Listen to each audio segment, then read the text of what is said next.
neraka itu yang dicipta oleh Tuhan. Neraka yang dicipta, tempat penghukuman yang dicipta oleh Tuhan. Saya percaya Yesus sendirilah mencipta itu. Karena dia adalah firman yang telah menjadikan segala sesuatunya. Termasuk neraka, bumi, manusia, dan segala sesuatunya. Jadi dia berhak sepenuhnya, bukan saja menjadi hakim, berhak sepenuhnya melakukan penghukuman itu. Ya bukan saja menjadi hakim, menghakimi, tapi juga menghukum, dan penghukuman itu ada di tangannya. Nah, ini yang dikatakan oleh firman Tuhan. Dia mencampakkan semuanya dalam lautan api. Jadi siapa yang menyiksa di situ? Adakah iblis yang menyiksa menurut kesaksian semua orang dalam dunia ini? Ya, yang sudah pergi ke surga, ke neraka, ya, yang berulang-alik pergi ke neraka dan sebagainya. Ya, dikatakan iblis yang sedang menyiksa manusia. Tidak ada. Firman Tuhan ini berbicara Yesus yang menyiksa mereka, menghakimi mereka. Bagaimana cara Yesus menyiksa mereka? Melemparkan mereka semua dalam neraka. Dan mereka akan merasakan hukuman yang terlalu berat, terlalu pedih, terlalu sakit. Bukan beratus ganda saja sakit dia, bukan berjuta ganda saja. Sebab ini hukuman kekal. Tak dapat dibayangkan penderitaan itu berada di dalam neraka. Jadi saudara yang saya kasih dalam Tuhan, di ayat yang terakhir ini, dan setiap orang yang tidak ditemukan namanya tertulis dalam kitab kehidupan, itu ia akan dilemparkan ke dalam lautan api. Dilemparkan ke dalam lautan api itu. Jadi siapa yang menyiksa di lautan api itu? Siapa yang menyiksa orang di dalam neraka itu? Ya bukan para malaikat. Ya firman Tuhan tidak berbicara di sini malaikat. Ya mungkin ada malaikat fungsinya yang membawa mereka ke sana, melempar mereka ke sana. Ya sesuai dengan perintah Tuhan Yesus. Mungkin, saya percaya. Tapi bukan mereka yang sedang membakar-bakar. Bukan para malaikat yang sedang membakar-bakar, ataupun Yesus sendiri yang sedang membakar mereka. Mereka hanya melaksanakan tugas mereka. Para malaikat melaksanakan tugas sesuai dengan perintah Tuhan. Yesus kan hakim. Dia boleh memerintahkan malaikat untuk melemparkan mereka semua. Ya, karena firman Tuhan ini juga ada berbicara tentang ini. Nah, mari pada saat ini, kalau nama Anda dan saya pada hari ini, di hari penghakiman, tidak ada dalam kitab kehidupan itu, bagaimana?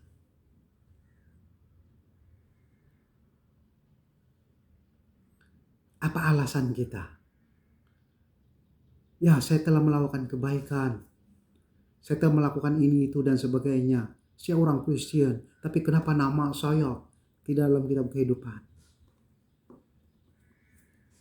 Dan kalau nama saya dalam kitab kehidupan, kenapa perlu saya lagi bertobat? Perlu lagi melakukan ini, melakukan itu, dan sebagainya? Ada dua jawaban di sini. Orang yang tidak ada nama dia dalam kitab kehidupan, tak mungkin dia masuk pelayanan. Tak mungkin dia menjadi orang Kristen. Karena dia dipilih sejak semulanya untuk dibinasakan. Ya, ini kemahakuasaan Tuhan. Tak boleh dipertikaikan.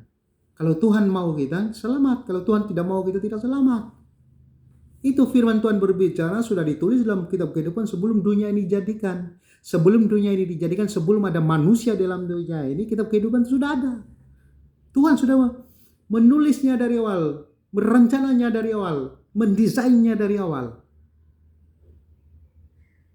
Tapi kalau pada hari ini dan kamu ada dalam pelayanan dan kamu bermain-main, mau tidak mau, hati-hati.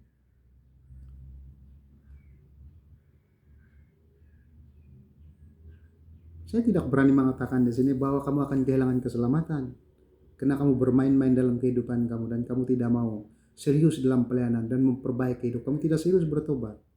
Saya tidak mengatakan seperti itu. Tetapi kalau nama kamu ada dalam kitab kehidupan, nama kita ada dalam kitab kehidupan, tapi kita bermain-main dalam kehidupan kita, Percayalah, keselamatan itu bukan permainan.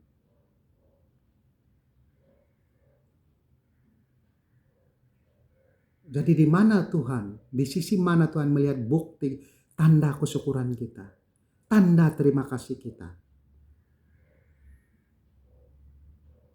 Kita sudah diselamatkan, sudah diberikan yang terbaik dalam hidup kita. Namun kita tidak mengisi ruang waktu yang ada ini untuk melayani Tuhan, memperbaiki kehidupan kita, menjadikan hidup kita hidup yang memuliakan nama Tuhan. Bukankah kita rugi dalam dunia ini? Sepatutnya kita memperoleh mahkota itu, ganjaran-ganjaran itu. Tapi kita bermain-main. Nah, mari pada saat ini, firman Tuhan ini berbicara kepada kita pada hari ini dengan satu tujuan. Supaya kita mengerti bahwa nama-nama kita sudah tertulis dalam kitab kehidupan. Dan nama-nama itu digunakan pakai oleh Tuhan untuk pemulihan nama Tuhan di surga sana. Dan nama-nama itu adalah nama-nama yang akan kita isi dalam kehidupan kita yang fana ini, yang kesementaraan ini untuk kemuliaan nama Tuhan. Ya.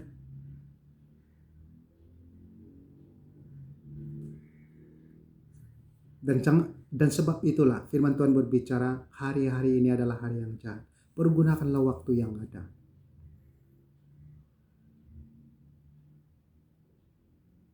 Nah, tugas kita di sini ini para gereja, para hamba-hamba Tuhan. Karena kita mengerti ada nama-nama setiap orang. Kita tidak tahu itu nama siapa yang sudah dipilih oleh Tuhan. Ada berjuta manusia dalam dunia ini yang sudah dipilih yang akan diselamatkan. Ya, nah inilah salah satu daripada tanda kesyukuran kita. Kita harus berbakti kembali kepada Tuhan. Karena hidup kita sementara. Kita perlukan mahkota, kita perlukan ganjaran itu. Dalam dunia ini pun kita perlukan berkat. Apatah lagi di hari akhirat. Dan sebab itulah kita perlu bertindak balas kepada firman Tuhan ini. Bertindak balas karena nama-nama kita tercatat di surga. Tercatat dalam kitab kehidupan. Ya, saya tidak berani mengatakan di sini.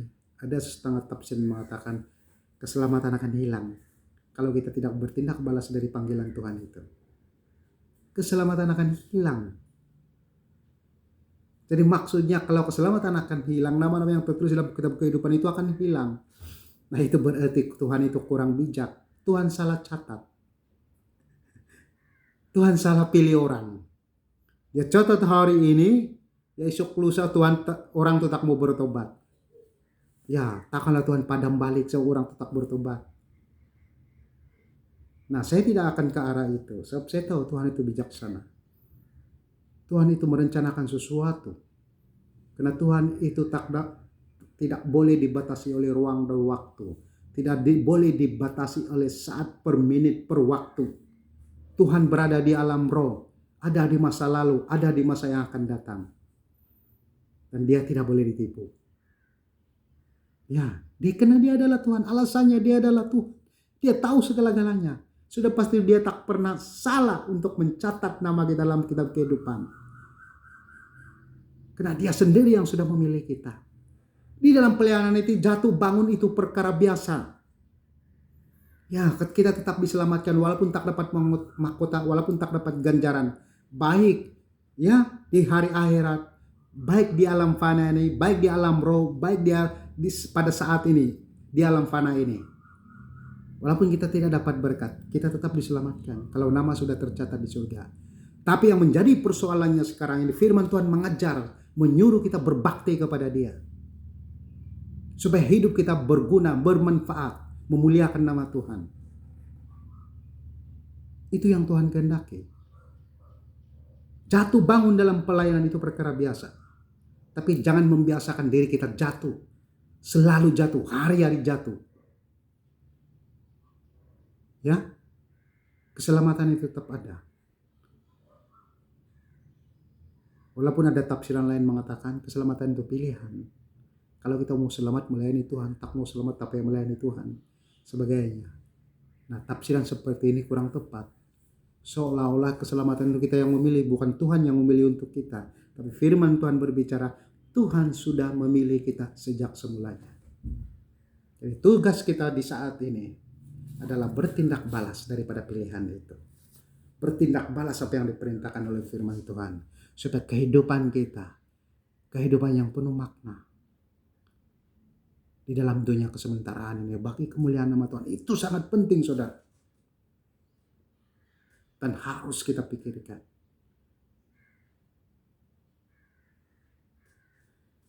Nah,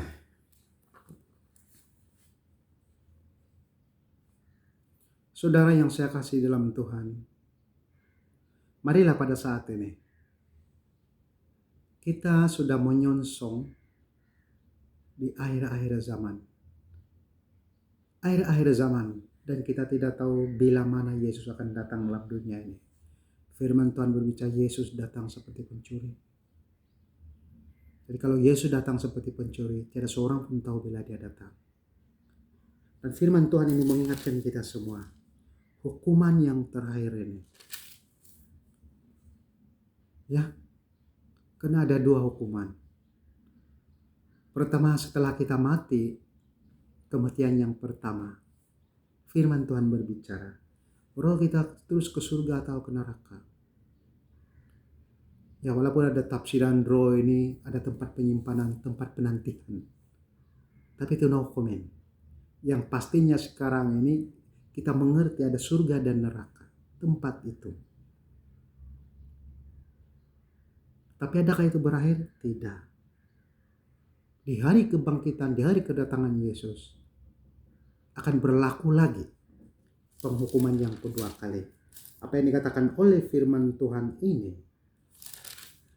di ayat yang 14 ini, lalu maut dan kerajaan maut itu dilemparkannya ke dalam lautan api. Itulah kematian yang kedua. Itulah kematian yang kedua. Jadi kematian yang kedua ini adalah kematian kekal. Yang tadi tubuh kita mati, roh kita terus pergi ke neraka. Setelah Yesus datang kembali, Yesus akan mencantumkan roh kita dan tubuh kita. Nah, kita sudah mendapat tubuh yang fana. Ya, satu tubuh kemuliaan. Ya, yang di-upgrade-kan. Tubuh kemuliaan yang dihantar ke surga. Satu lagi, tubuh yang akan dibinasakan atau tubuh kebinasaan. Nah, inilah orang yang berada di penghakiman ini. Nah, inilah penghakiman yang kekal itu. Inilah yang akan dicampak ke dalam neraka di akhir zaman. Jadi saudara yang saya kasih dalam Tuhan, ini saja penyampaian firman Tuhan kita pada pagi ini. Dan diharapkan kita diberkati semua.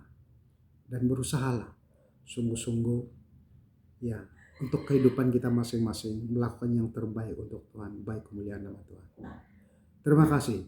Shalom dan Tuhan memberkati.